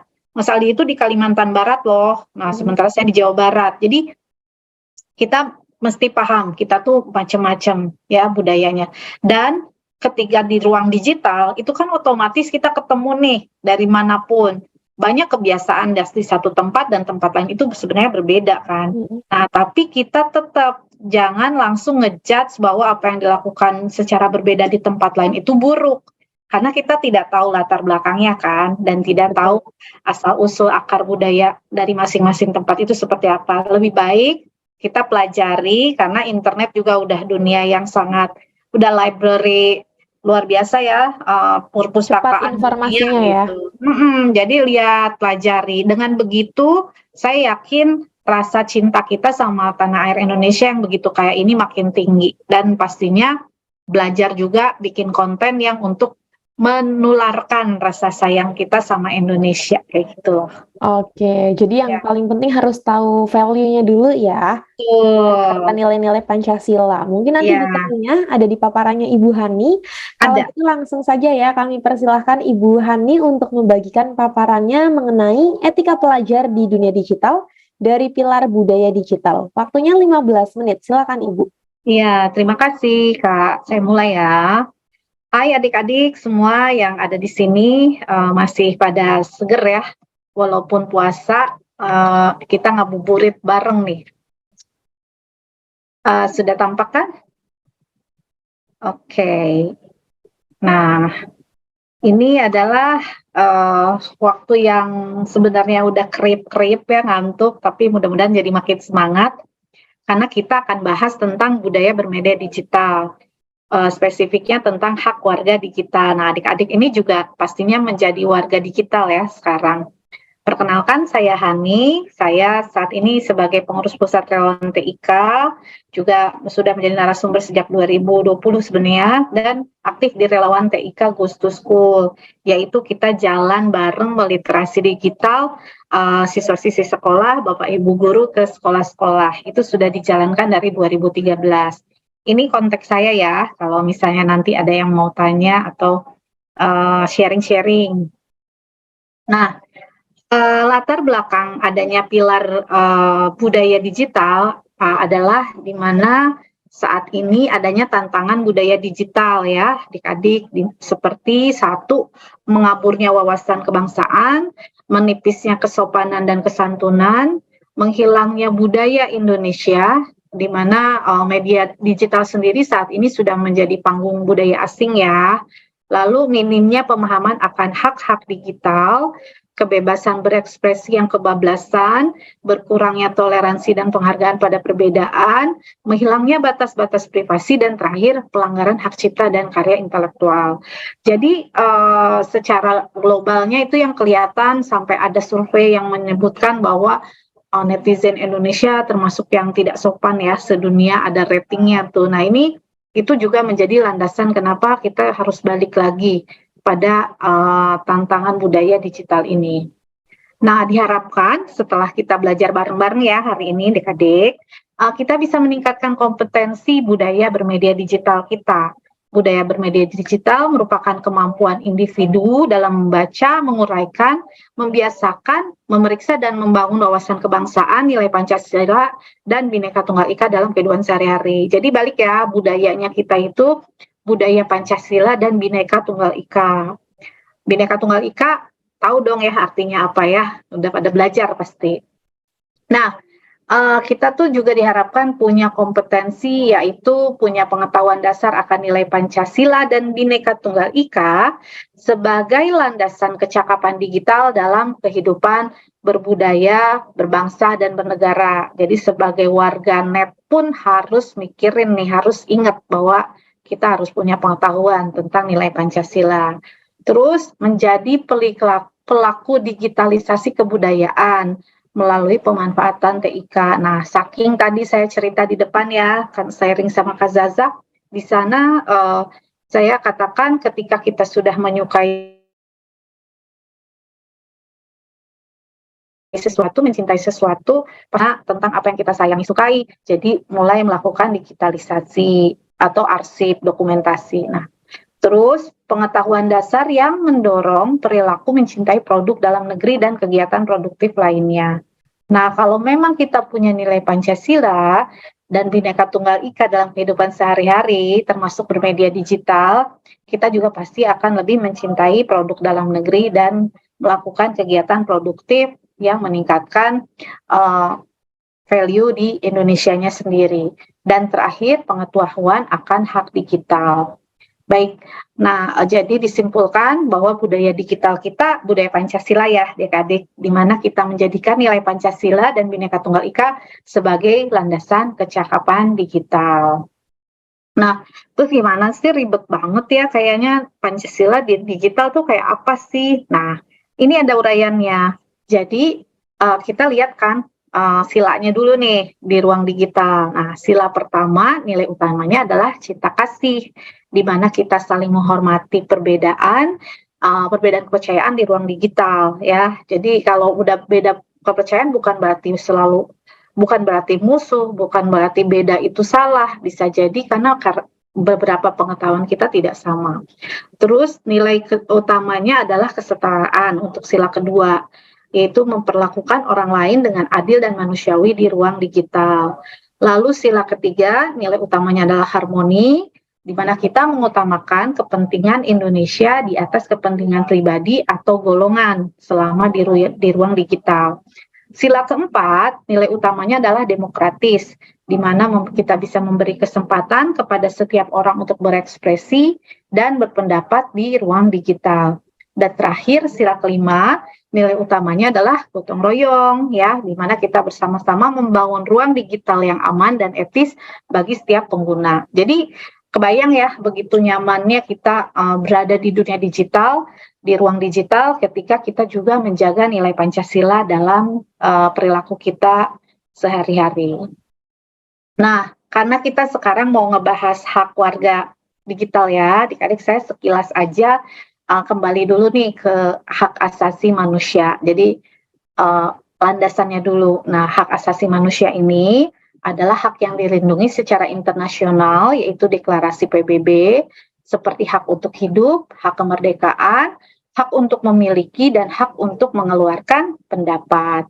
Ada 6 kategori ya, adik-adik, nanti bisa belajar lagi nih ya. Nanti kalau udah selesai bisa browsing, ada 6 hak asasi apa aja sih, masing-masing contoh-contohnya ya. Dan di sini kita ambil salah satu hak asasi pribadi, yakni hak untuk menyampaikan pendapat, mempunyai suara dalam musyawarah, menyampaikan keluh kesah, atau mencurahkan isi hatinya, serta memilih sesuai keinginan dan bakatnya. Nah, itu hak asasi.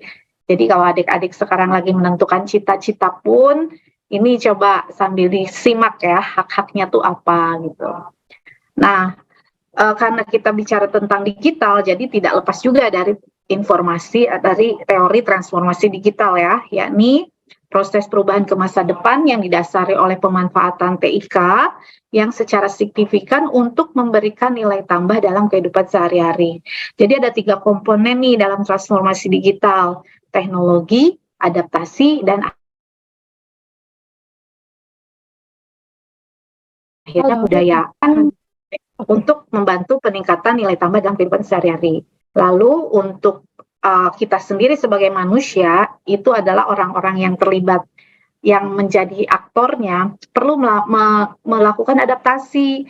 Kenapa? Karena kalau misalnya teknologi makin maju, kitanya nggak adaptasi, maka kita ya akan ketinggalan gitu ya. Tadi Kak Aldi juga sempat bilang, kalau nggak ikut belajar dengan keadaan yang sekarang, maka nggak mungkin kita naik kelas, nggak mungkin kita jadi tambah pinter kalau nggak ada Zoom misalnya, nggak ikutan Zoom sekolah atau nggak ikutan training-training webinar seperti itu ya.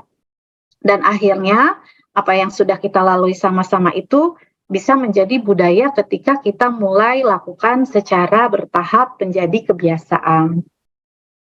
Nah, jadi hak warga digital, hak digital warga negara, yaitu hak asasi manusia yang menjamin tiap warga negara untuk mengakses, menggunakan, membuat, dan menyebarluaskan media digital. Hak digital tersendiri ada 3 ya, adik-adik.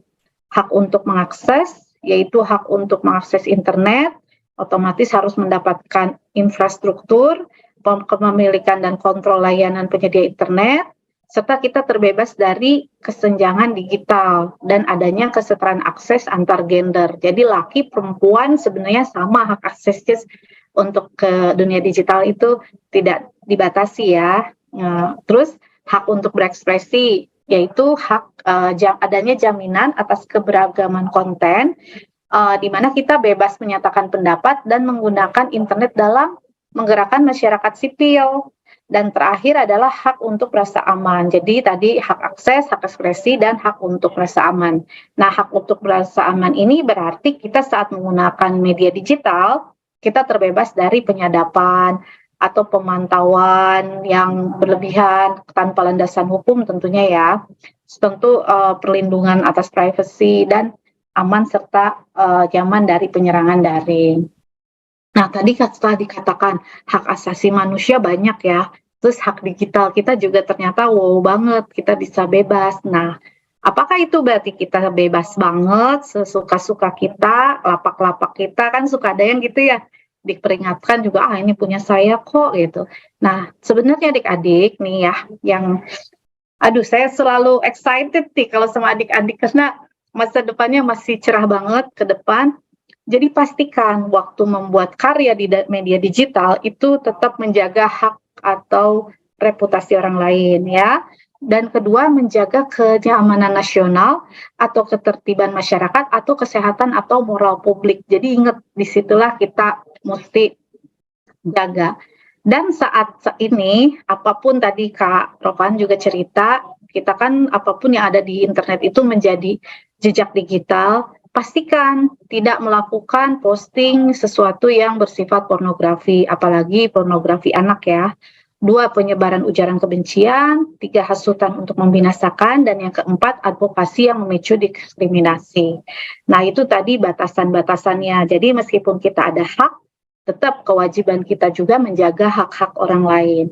Nah, yang juga menjadi bahasan adalah perlindungan data pribadi. Di sini ketika ada pelanggaran terhadap data pribadi kita, maka kita sebenarnya yang harus aktif melaporkan ke pihak terkait. Jika memang itu berkaitan dengan aplikasi perbankan, bisa melakukan pelaporan ke Bank Indonesia atau OJK.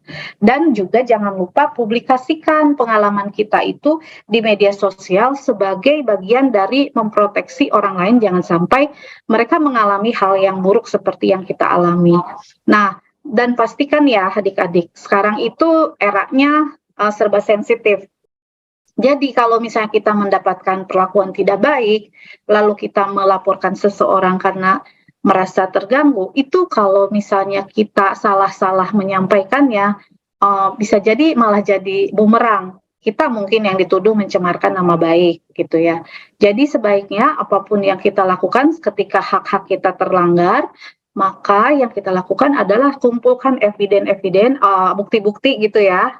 Bisa jadi kalau itu berupa percakapan, di screenshot, atau jika berupa ada videonya, diambillah videonya. Nah, maka dari itu, ini perlunya juga keterampilan digital saat kita melindungi data pribadi sendiri.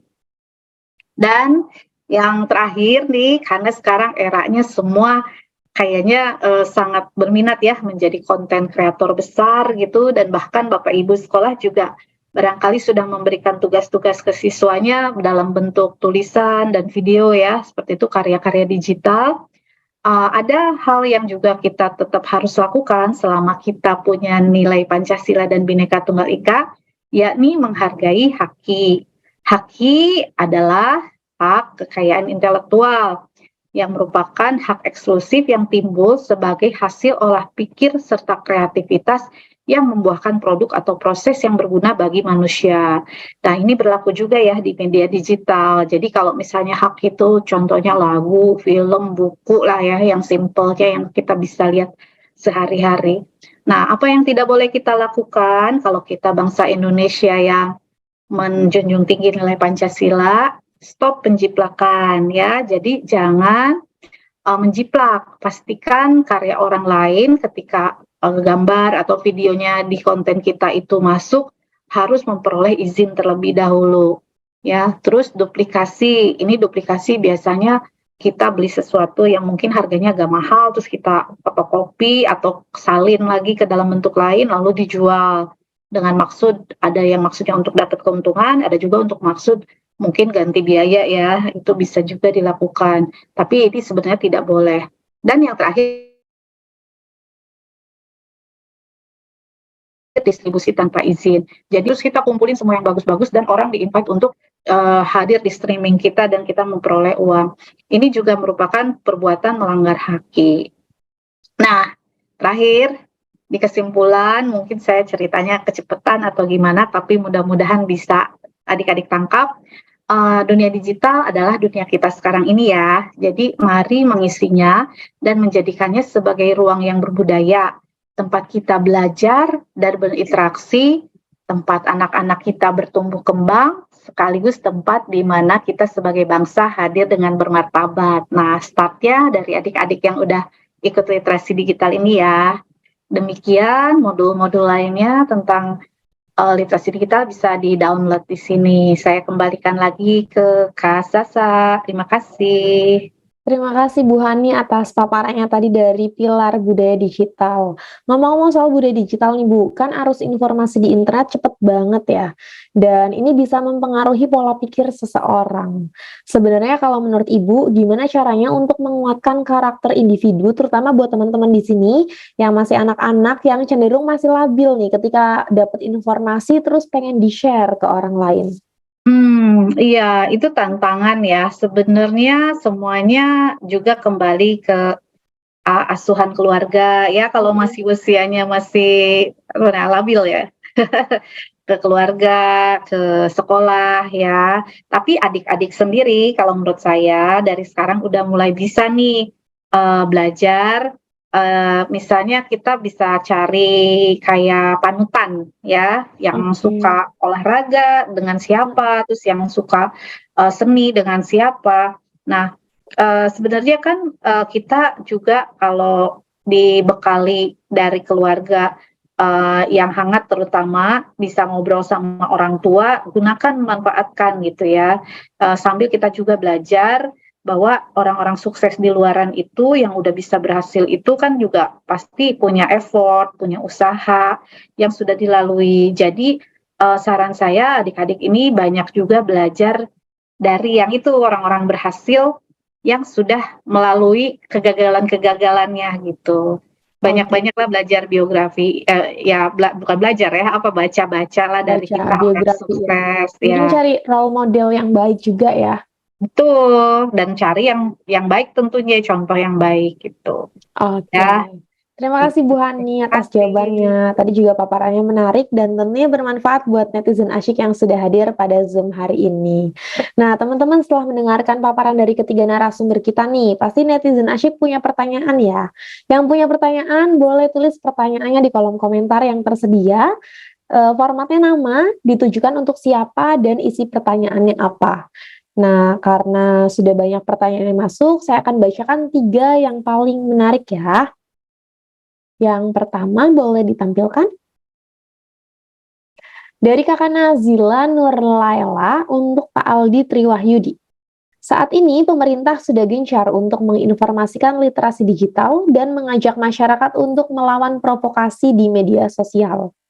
Namun kenyataannya masih banyak konten provokasi yang masih bisa ditemui. Apakah media sosial akan bisa terbebas dari konten provokasi yang sekarang berita negatif lebih banyak digemari dan dibaca? Apalagi Indonesia sekarang darurat membaca yang hanya membaca judulnya tanpa tahu isi keseluruhannya. Terima kasih, silakan Pak Aldi. Oke, terima kasih Mbak Nazila atas pertanyaannya. Nah, jadi itu sebenarnya tantangan sih ya, tantangan diri kita sendiri bagaimana kita menanggapi tentang konten-konten provokatif yang dibilang Mbak Nazila tadi.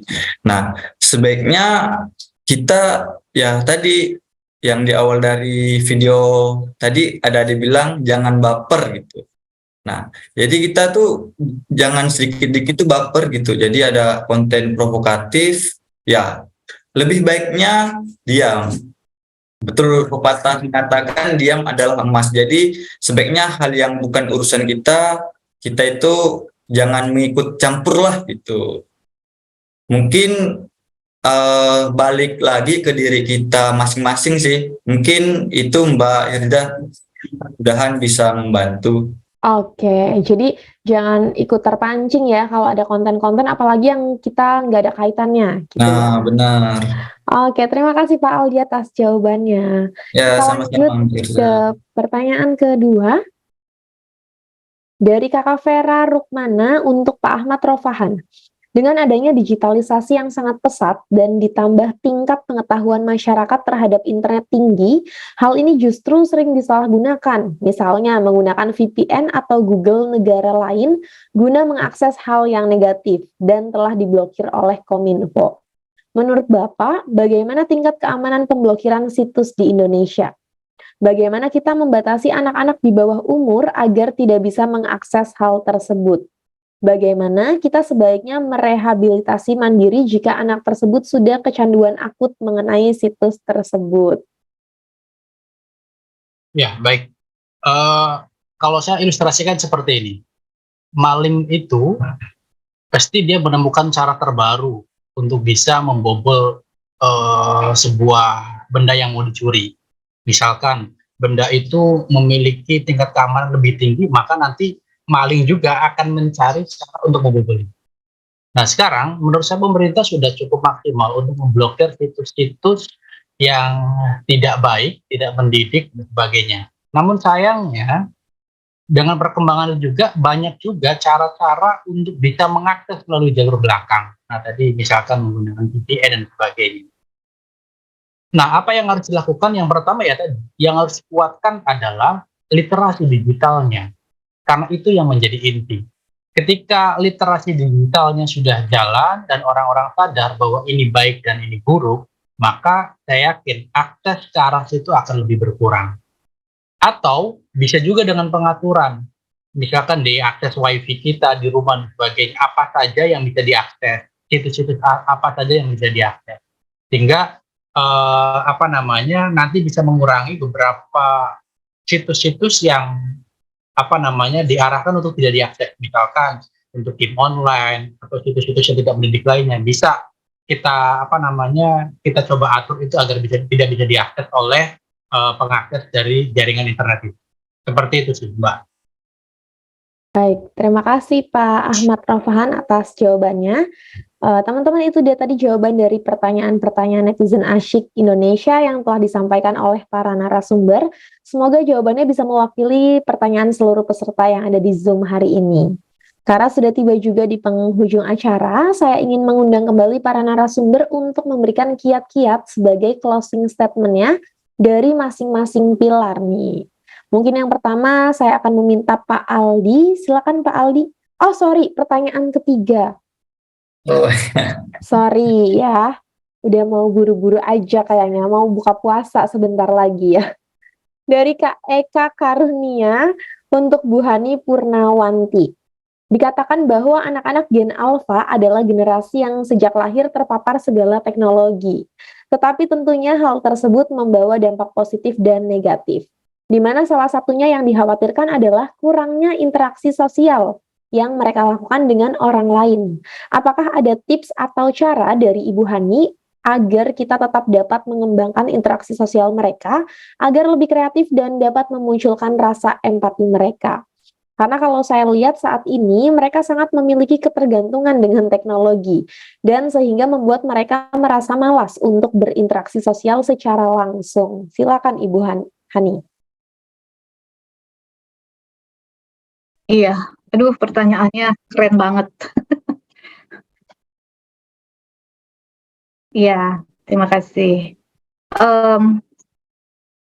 Gimana ya jawabnya ya? Di satu sisi sebenarnya memang boleh dikatakan ini memang zamannya ya, di mana masyarakat sekarang udah tergantung dengan teknologi. Kan bukan anak-anak aja ya yang udah istilahnya apa tuh, kalau udah pegang gadget kayaknya lupa semuanya. Kayaknya mamah-mamah juga sekarang begitu, papa-papa juga seperti itu. Cuma memang Halo. dilihatnya adalah mungkin kalau papanya jadi lebih sibuk bekerja. Halo?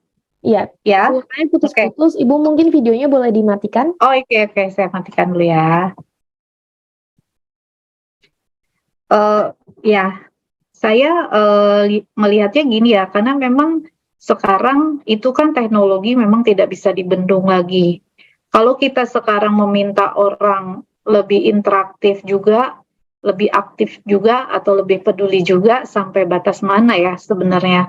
Karena memang kalau masalah budaya atau keseharian kita menjadi orang yang empati, orang yang penuh bisa bersosialisasi, itu tentunya harus disupport oleh sekelilingnya juga. Jadi misalnya gini, kalau anak-anak kita anggap banyak main HP atau apa, pasti karena pengawasan dari orang tuanya juga, karena melihat anaknya anteng gitu ya, terus dikasih. Karena saya sering lihat ada beberapa kesempatan itu, misalnya masuk ke restoran, tapi mami papinya juga sibuk dengan HP, anaknya rewel dikasih handphone. Nah, kayak gitu juga kan sebenarnya jadi malah mendukung ya. Nah, tapi sebenarnya gini, kita bisa, kalau misalnya Bapak Ibu guru memang punya concern yang banyak tentang hal ini, kita sebenarnya bisa mengajak anak-anak ini pada saat menggunakan handphone tidak hanya melulu sebagai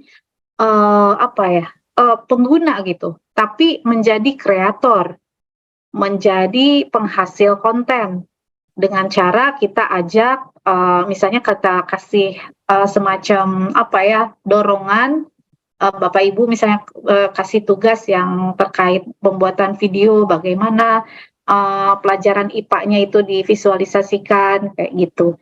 Jadi sebenarnya kalau kita kembalikan selalu ke anak-anaknya, kita juga harus melihat di lingkungan sekitarnya sih, Kak. Itu sih kalau pendapat saya ya. Dan yang pasti ini peran semuanya, guru, siswa, maupun orang tua. Jadi ketika memang ada waktu bersama-sama, yuk manfaatkan sebagai quality time gitu.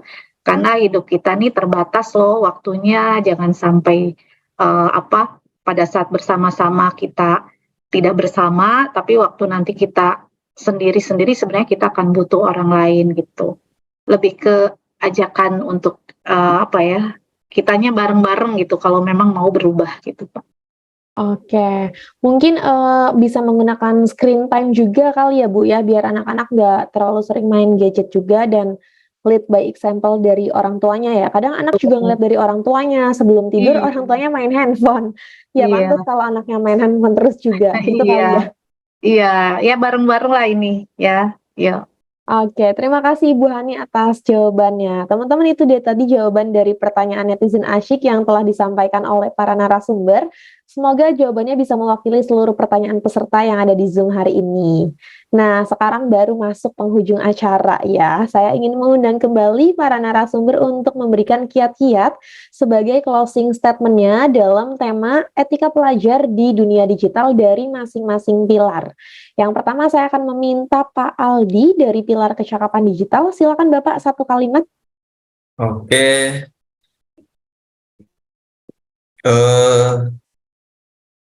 Closing statement dari saya yaitu tentang digital skill, yaitu manfaatkan dunia digital sebaik mungkin, selalu gali dan asah skill yang kita miliki, terus berusaha dan berlatih, belajar dan terus belajar.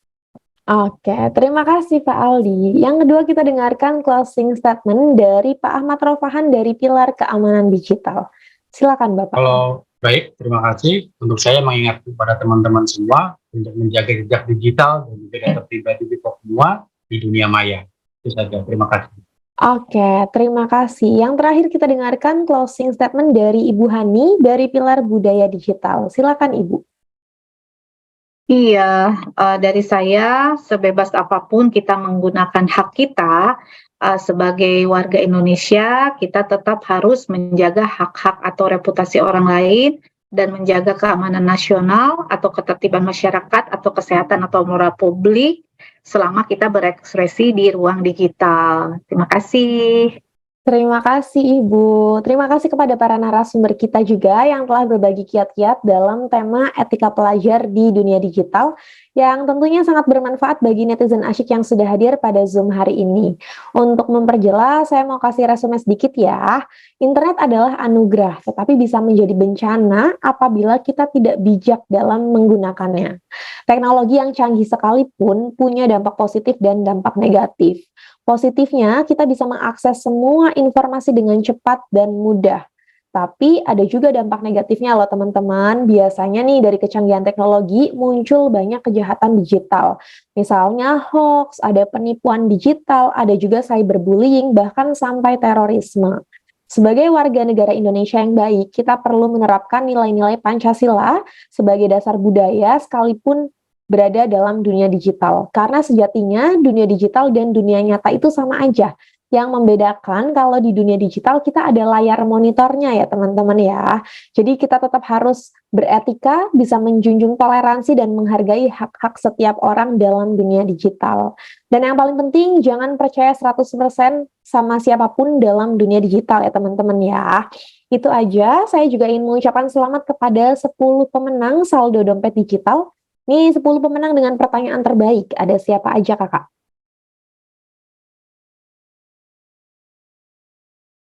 Yang pertama ada kakak Nazila Nurlaila, kakak Fahri Putra, kakak Diarat Salis Albantani, kakak Aurelio Rasti, kak Akna Nafasa, kak Naufal Afradia Ramadan, kak Siti Sarah, kak Eka Karunia, kak Vera Rukmana, dan kak Siti Salimah Saada. Selamat kalian berhak mendapatkan saldo dompet digital. Bagi para pemenang mohon mengirimkan data yang diperlukan kepada tim admin melalui direct message yang ada di Zoom. Itu dia acara Makin Cakap Digital 2023 di segmen pendidikan wilayah DKI Jakarta, Banten, dan sekitarnya dengan tema etika pelajar di dunia digital. Sebelum acara saya tutup, saya mau remind sekali lagi untuk teman-teman netizen asyik yang sudah hadir, jangan lupa untuk mengisi link daftar hadir. Caranya gampang, pastikan teman-teman sudah melakukan pendaftaran atau registrasi secara online pada link s.id/litikjakarta-banten 028 dan mengisi link daftar hadir yang dapat diakses di s.id/litikjakarta-banten 028 absen. Nanti sertifikat elektroniknya akan dikirimkan ke email masing-masing setelah acara ini selesai. Oke, terima kasih atas partisipasi netizen asyik Indonesia serta para narasumber kita hari ini. Terima kasih Ibu Siti Hindun, Pak Aldi Triwahyudi, Bapak Ahmad Rofahan, dan Ibu Hani Purnawanti. Terima kasih banyak atas paparan materi yang diberikan. Semoga bermanfaat bagi kita semua, terutama dalam literasi digital. Akhir kata, saya Hirza Zanuba pamit undur diri. Selamat sore dan sampai jumpa di acara Makin Cakap Digital 2023 berikutnya. Terima kasih semuanya. Hey.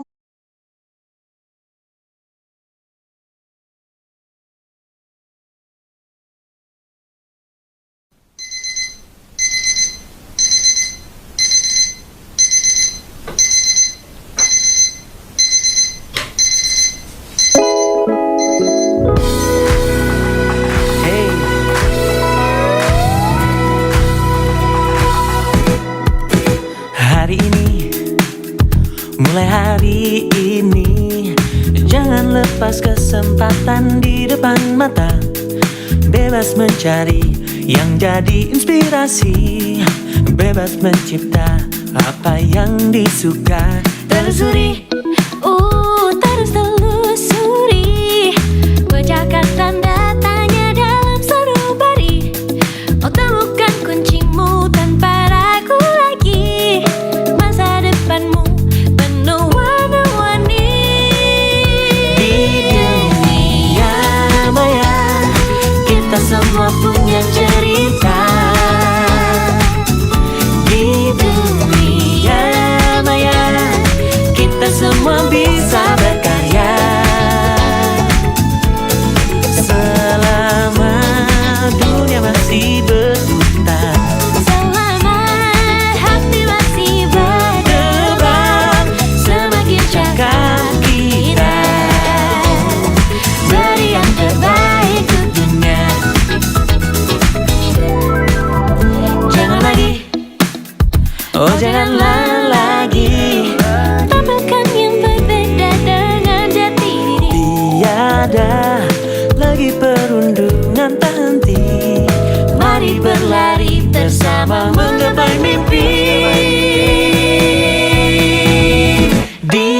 dunia maya kita semua punya cerita. Di dunia maya kita semua bisa berkarya. Oh, selama dunia masih berputar, Selama hati masih berdebar, semakin cakap kita, beri yang terbaik tentunya. oh, oh, oh, oh, oh. Meski kadang tak pasti, Oh, oh, ada yang baiknya dihindari. namun ku percaya kita pasti bisa menilai lebih bijaksana di dunia maya. Kita semua punya cerita. Kita semua bisa berkarya, Punya cerita. bisa berkarya di dunia maya. Di dunia maya kita semua punya cerita. Di dunia maya kita semua bisa berkarya. Oh, selama dunia masih berputar, selama hati masih